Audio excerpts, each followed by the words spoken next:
Hey guys, it is a beautiful November day here in Oklahoma. It's like 67 degrees, sunny, and no wind. So we have a little bit of a breeze on it, but it is the perfect day. So I'm excited to get out here and video. I tried to get a video out earlier, but we had a bunch of things come up and working with the cattle and things like that, which I want to get a video of him around the cattle as well. But that's another story for a different day. Anyway, since our last video, his lead departures have gotten a lot better. And that's a big thing we've been focusing on.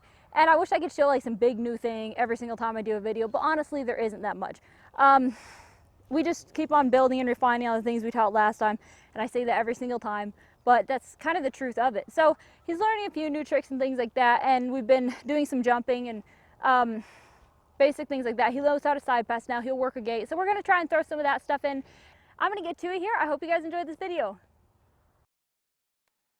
All right, so I'm going to go ahead and work on this horse's turnaround some. And there are times when I will walk a colt out of the turn and get him straight again, and then go back into the turn to correct him and help him find cadence. But right now what I'm working on with this horse is to just hold him in the turn until he finds the right answer, gets straight, gets correct, and then I'll let him go out of it.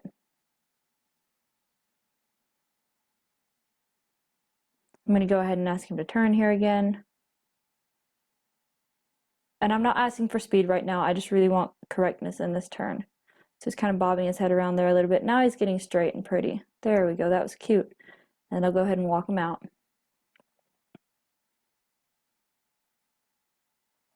I really like this horse. There are a lot of things about him. I like the way he moves. I really like his demeanor, his attitude. He's a really nice horse. So at this departure here, he raised his head up a little bit more than I would like, but I really like the way he struck off. Didn't toss his head or anything like that. And then you can see he came right back to me after that. He's a really pretty decent mover, and I really like the way he handles that elope. That's nice. He has a lot of cadence through here, and that's what I'm looking for. I want a good rhythm with the lope. I don't want the horse to be surging, going faster, going slower, and this horse is a really decent mover. So here I'm going to ask him to slow down, and he kind of hollowed out in the back, so I'm going to pick him up back into the extended trot, and once I feel he's back, come back up again, then I'll ask him for a halt. That was really cute. Alright, so now I'm going to go ahead and lope off to the right. What I'm doing here is just to pick that shoulder up, set him up for the lead departure, and then be like, okay, never mind. Because what happens is if they start getting to where they anticipate that lead departure, if you've been working on it a lot and stuff, then you put that leg back there and they just want to lope off immediately, and I don't want them to lope off until I give them the cue directly. So here I'm going to go ahead and lope off, and that was a beautiful lead departure. It's fantastic.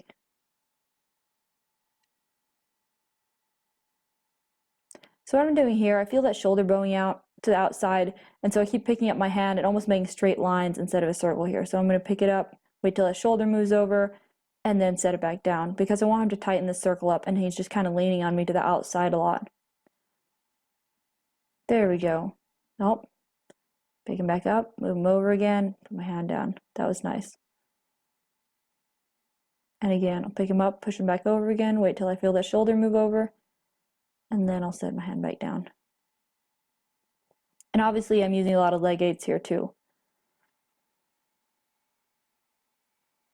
Back him up a little bit.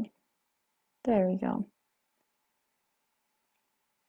Alright, so now I'm going to go work on a side pass, and this is his third session.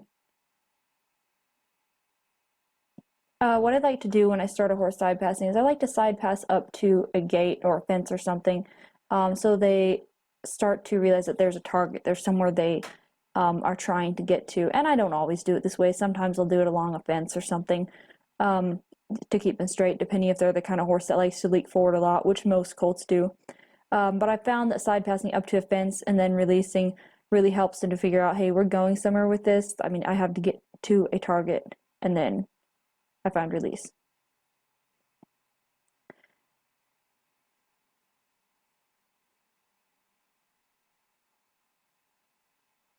There we go. So he's struggling with it a bit, and I'm just going to keep holding him there till he finds the straightness. That's cute. Very nice. He has a very pretty side pass. I like that.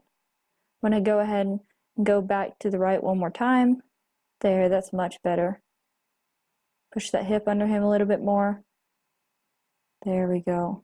There, everything's working right in unison. That was really cute. I like that. So I'm going to go ahead and jump him now, and you'll see him trot up to this jump and then stop.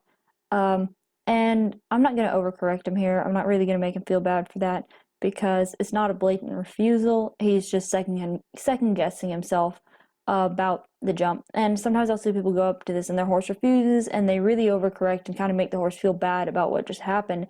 And in a situation like this, you really want to be sure not to do that because I want this horse to be as confident as possible when he's approaching new obstacles and jumps like this.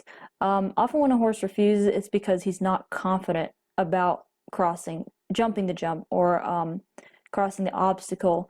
And so if you overcorrect, then you're just adding anxiety to the particular maneuver.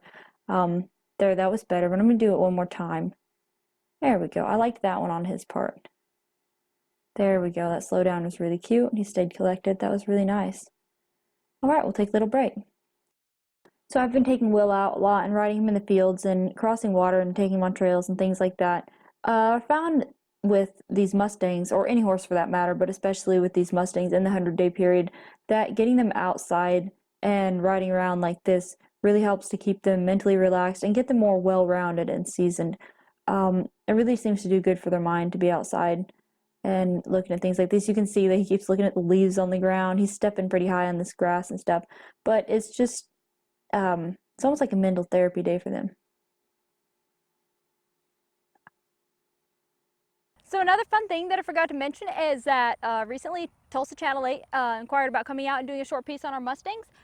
So that came out recently on the 13th for CMA night, and it was really good actually. So I'm going to try and get that for you guys and share it here soon. So stay tuned. Thanks so much for watching.